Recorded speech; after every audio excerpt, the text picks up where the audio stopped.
வணக்கம் நண்பர்களே. மீண்டும் இந்த தளத்தை சந்திப்பில் மகிழ்ச்சி. நான் ராஜு. இது ராஜு ஹெச்டி.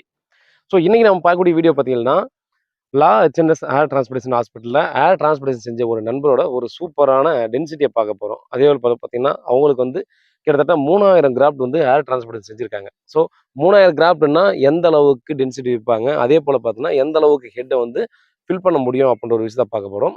அதேபோல பார்த்தீங்கன்னா, ஏர் டிரான்ஸ்போர்டேஷன் செய்றவங்களுக்கு 100% எல்லாருக்கும் காமனா வரக்கூடிய ஒரு பிரச்சனை என்ன அப்படின்றத பார்க்க போறோம். அதற்கான சொல்யூஷனும் பார்க்கலாம் அந்த வீடியோல. வாங்க வீடியோக்குள்ள போலாம்.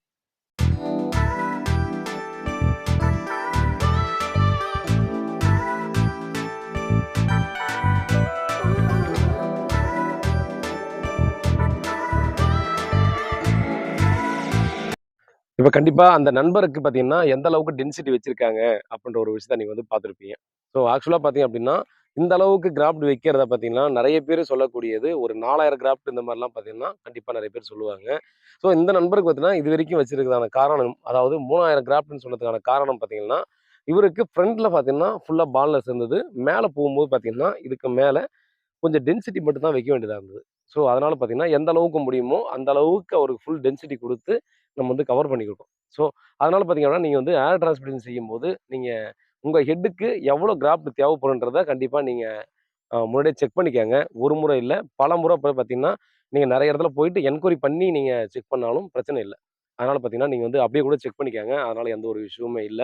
ஆனா, முன்னாடியே அதெல்லாம் செக் பண்ணிக்கங்க. என்ன அமௌண்ட் வரும்? எந்த கிராஃப்ட் அப்ராக்ஸிமேட்டா வரதுக்கு சான்ஸ் இருக்கு? ஸோ, இது டீட்டெயில் எல்லாத்தையுமே நீங்க வந்து கேட்டுக்கிறது ரொம்பவே நல்லது. அதைத் தொடர்ந்து பார்த்தீங்கன்னா, நம்ம நண்பர்கள் இப்போ பரவலா கொஞ்சம் பேர் வந்து அப்பப்போ கேட்டுர்றாங்க. ஒரு சிலர் வந்து அப்படியே விட்டுர்றாங்க அந்த ஒரு சில பிரச்சனைய.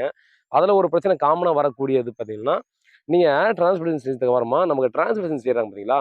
ஸோ அந்த முடியோட வேர் பகுதியில பார்த்தீங்கன்னா, அந்த டாட்டா பார்த்தீங்கன்னா, அந்த வேர் பகுதியில இருக்கும். ஸோ அந்த டாட்டா வர்றது பார்த்தீங்கன்னா, நமக்கு அந்த முடி முளைச்சு வெளிய வரும்போது நார்மலா ஒரு முடிய புடிச்சு இழுக்கும்போது, ஒரு ஒரு மாரி பார்த்தீங்கன்னா, லென்த்தா அடியில வந்து கொஞ்சம் ஒரு பிம்பிள் மாரியான ஒரு இது வர மாரி லென்த்தா கொஞ்சம் வரும் பார்த்தீங்களா? அந்த ஸ்கின் ஆனது கொஞ்சம் எழுந்து வர்ற மாரி.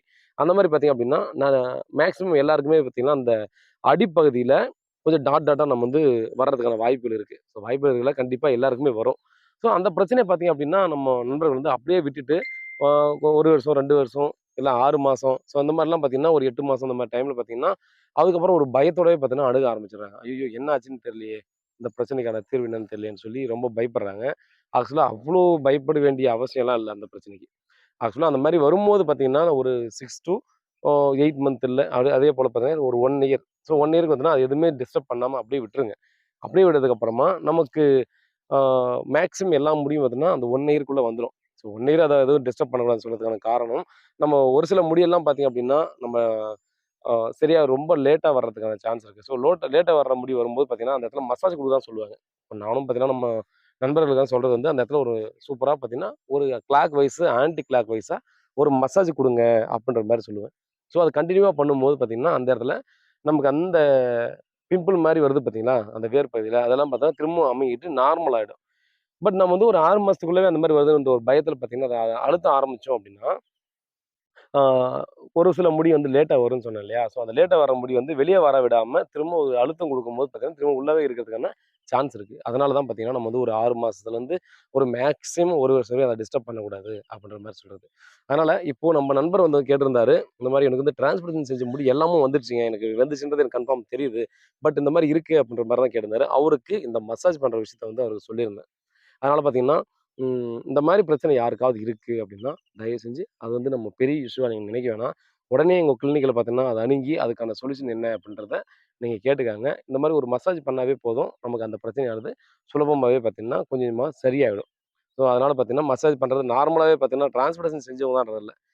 பட் நார்மலான பீப்பிளே கூட பார்த்தீங்க அப்டின்னா, அந்த மாரி ஒரு மசாஜ் குடுக்கும்போது ரத்த ஓட்டம், ரத்த ஃப்ளோவோட அதிகமாவும், ஃப்ளோ அதிகமாவும் பார்த்தீங்கன்னா, முடி வந்து ரீசென்ட்டா கொட்ற மாரியான இருக்கு பார்த்தீங்களா? அதுக்கெல்லாம் பிளட் சர்க்குலேஷன் போகும்போது அந்த முடி உதிர்வதற்கான வாய்ப்புகள் கம்மியா இருக்கும். அதேபோல பார்த்தோன்னா, ஹெல்த்தியா முடியெல்லாம் வர்றதுக்கு ஆரம்பிக்கும். ஸோ வேற ஏதாவது டவுட் இருந்தா வாட்ஸ்அப் பண்ணுங்க, கால் பண்ணுங்க. பதிலுக்கு காத்திருக்கேன். உண்மையாகவும், நேர்மையாகவும் நன்றி.